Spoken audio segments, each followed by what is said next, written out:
They broadcast one distress call. They never expected anyone to answer. They certainly never expected us. The signal was dying when they found it, buried beneath 900 years of cosmic interference, compressed into a frequency so ancient that most civilizations had stopped monitoring it centuries ago. A scream, faint, broken, desperate beyond anything their translators had ever processed. But Earth's deep space arrays never stopped listening. They never do. The Veil were gentle people. That was what the records said in the few fragments that survived. A civilization of philosophers and architects who had spent 3,000 years building something beautiful in the Perseus Arm, a network of worlds connected by bridges of light, where 17 different species lived under a single shared sky. They had no warships. They had never needed them. Because no one, in the entire recorded history of the galaxy, had ever been foolish enough to attack a civilization under the protection of the Galactic Covenant. Until the Kreth came. Kreth did not negotiate. Kreth did not warn. The Kreth arrived at the edge of the Veil home system like a tide of living metal, 3,000 vessels arranged in a formation so precise, so geometrically perfect, that the Veil astronomers initially mistook it for a natural phenomenon. By the time they understood what they were looking at, the outer colonies were already burning. The Covenant did nothing. That was the part that shattered the Veil's belief in the universe, not the attack itself, but the silence that followed it. The appeals broadcast on every diplomatic frequency. The desperate pleas sent to 47 civilizations. The promises of tribute, of alliance, of anything. Silence. The Covenant member species watched, calculated, determined that intervention carried unacceptable risk. And so the Veil did the only thing they had left to do. They pointed a single transmission array at a star system no serious civilization had ever bothered to contact, a backwater, a footnote, a pale blue afterthought orbiting a mediocre yellow sun, and they broadcast everything. Their history, their fear, their dying, a prayer sent to no one, sent 912 years ago. Signal authenticated. Commander Yara Osai read the words on her screen 3 times before she trusted them. She was sitting in the global relay station deep beneath the Sahara, surrounded by 40 years of archived silence, the collected non-responses of a universe that had, for most of human history, pretended Earth didn't exist. The station was old. The equipment was older.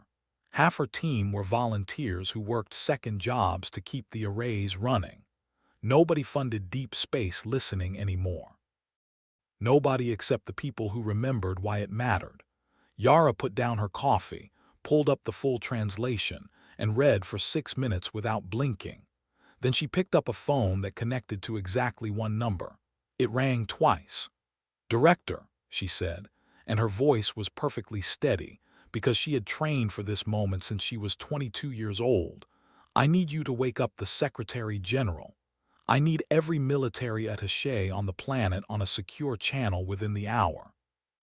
She paused, "And I need someone to tell me the current disposition of the 3rd, 7th, and 9th Deep Space Fleets." Silence on the other end of the line. Then, "Yara, what did you find?" She looked at the translation one more time, at the coordinates, at the timestamp. At the image files, the Veil had included photographs of their cities, their children, their bridges made of captured starlight. "Someone called for help," she said quietly. 900 years ago." Another pause. "And no one answered."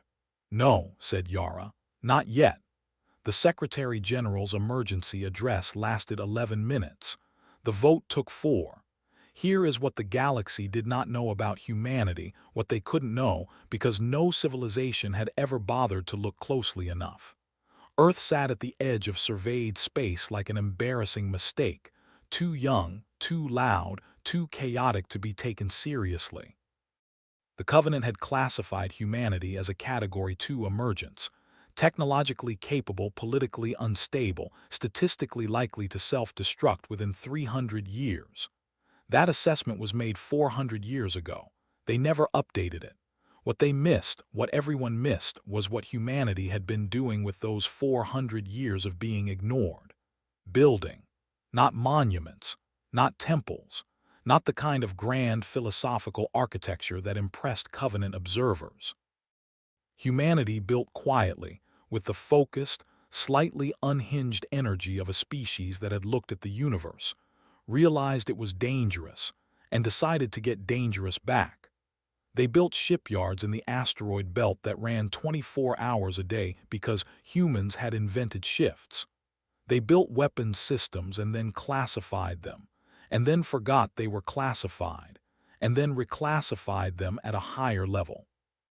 They built alliances with 3 species so small and unremarkable that the Covenant didn't even track them, and those species taught humanity things about propulsion and materials science that would have taken Earth another century to discover alone. They built and built and built, for a war that hadn't started yet, because humans are, at their core, the only species in the known galaxy that has ever looked at peace and thought, we should probably prepare for when this ends. The Ninth Fleet was the smallest. It comprised 412 vessels, destroyers, carriers, support ships, and the 7 terrifying constructs that human engineers had quietly designated Judgment-class dreadnoughts, a name that said everything you needed to know about the civilization that built them. It was the fleet closest to the Perseus arm. It was already moving before the vote concluded. Admiral Kenji Watanabe stood on the bridge of the USCS Unbroken and watched the stars slide sideways through the viewport as his ship entered the first of many consecutive fold jumps. Around him, his crew moved with the particular focused silence of people who understood exactly what they were walking toward. He had read the Veil transmission 4 times. He had looked at the photographs of the bridges made of light. He had read the final line of the signal, the last thing the Veil had broadcast before their array went dark. We do not know if anyone is listening. We do not know if anyone will come. We have run out of time to hope. We broadcast this only so that somewhere in some distant future someone will know that we existed, that we were here, that we loved the universe we built. We were here. Watanabe had read that line, and then he had sat very still for a very long time. Then he had given the order to move. They came out of fold space at the edge of the Veil system like a wound opening in reality. Not 400 ships, 412 from the 9th. But the 7th had followed, and then the 3rd, and then 6 independent carrier groups that had received the transmission and made a unilateral decision that would technically require a court-martial later, and everyone involved already didn't care. 1,108 vessels. Humanity's largest deployed fleet in its history, arriving 912 years late. The Kreth fleet detected them immediately, 3,000 ships, perfect geometric formation, a civilization that had conquered 47 systems in 200 years without a single meaningful military loss. They processed the incoming contacts, 1,108 vessels, a species they had never encountered, a species the Covenant had classified as Category 2, irrelevant. Primitive, a curiosity. Their Grand Commander, a being called Shethvar who had personally overseen the subjugation of 11 civilizations, reviewed the tactical display and felt something his species had no precise word for, a faint, dismissive amusement perhaps, like finding out that a planet's insects had decided to object to a construction project. He opened a frequency. Unknown vessels, he broadcast in 17 languages, none of them human. You are outnumbered 3-1. You are entering a contested system claimed under Kreth expansion doctrine. Withdraw or be destroyed. We extend this courtesy only because your ignorance appears genuine. Static. Then a voice came back, singular, unhurried, almost conversational. This is Admiral Kenji Watanabe of the United Systems Commonwealth ship Unbroken. A pause. We received a distress signal. Shethvar processed this. That signal was broadcast over 900 of your years ago, he said. That civilization no longer exists. Another pause, shorter this time.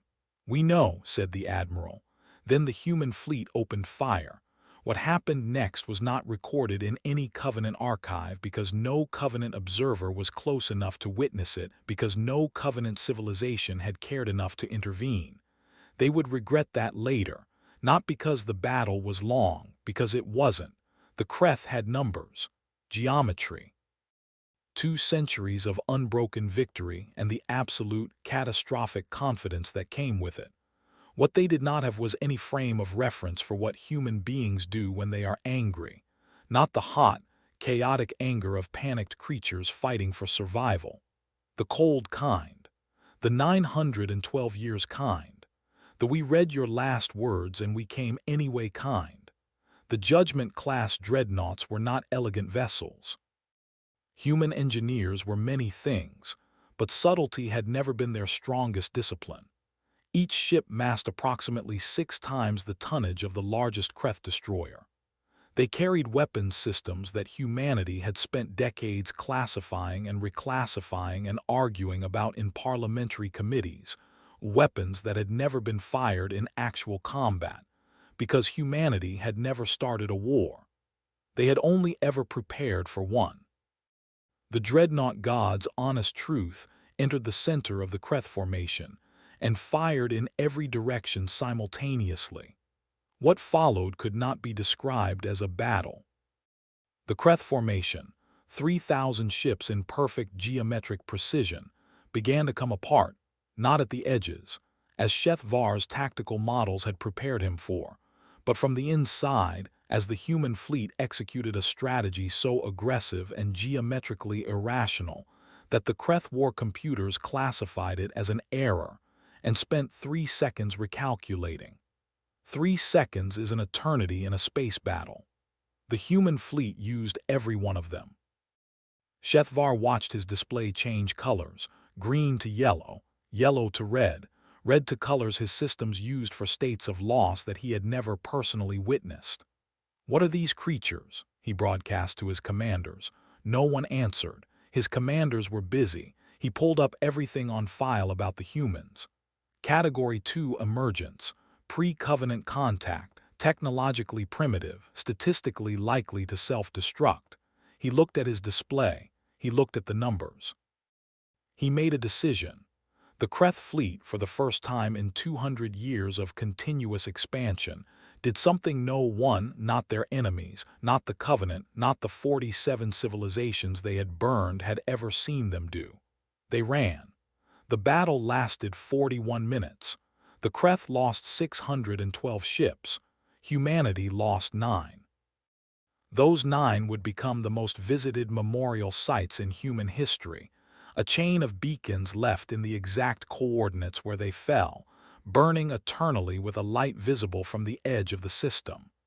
Each one bore a single inscription, chosen by unanimous fleet vote. "We heard you. We came."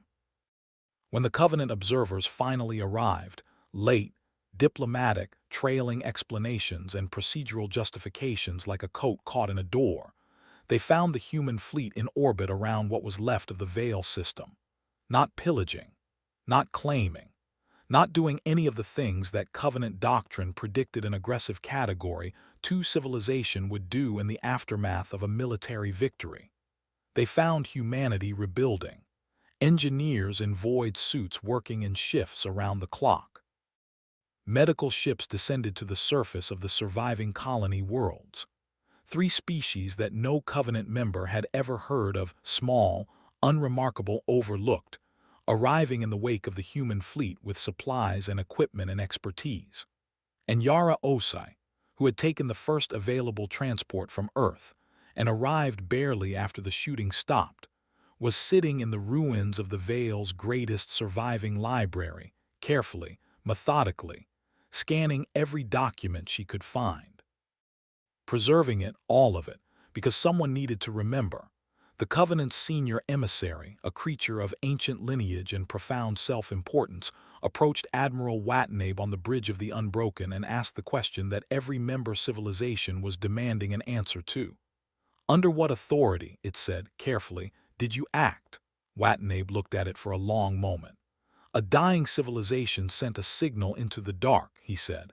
They asked for help. No one came. That's it.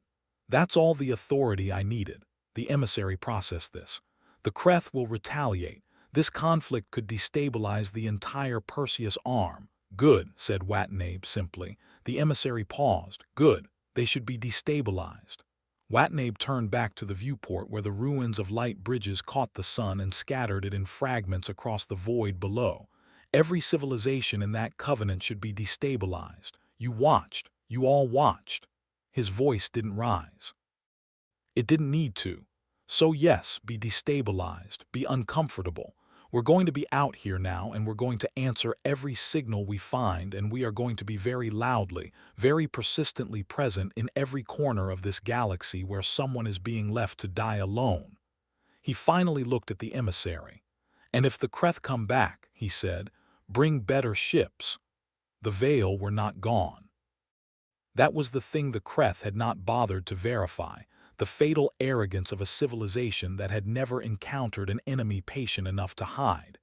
11,000 survivors, sheltered in deep cave systems on the third moon.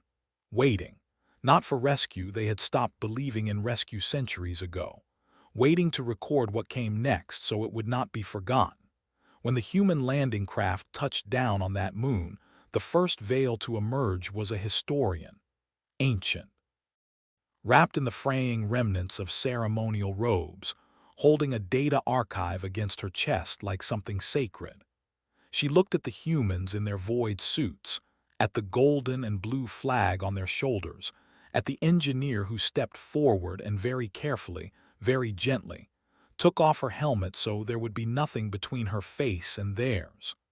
The historian looked at her for a very long time. You came, she said finally, in a language she had no reason to believe anyone else in the universe still spoke.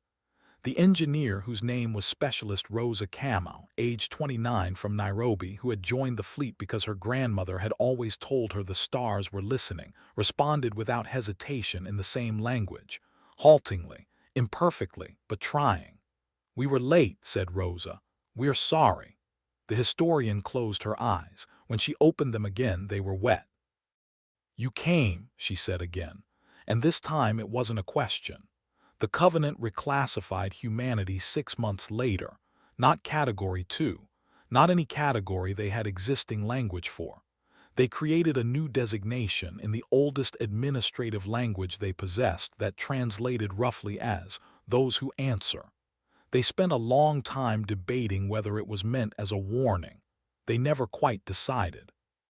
Somewhere in the deep archive of the global relay station beneath the Sahara, a light still blinks on a panel that no one ever turns off. It marks an ongoing process, 40 years running, never paused, never interrupted. Listening. Because somewhere in the dark, right now, someone is screaming. And humanity made a decision 912 years late that it intends to honor for the rest of time. No signal goes unanswered. No one dies alone. Not on our watch. Not anymore. The galaxy learned many things about humanity in the years that followed.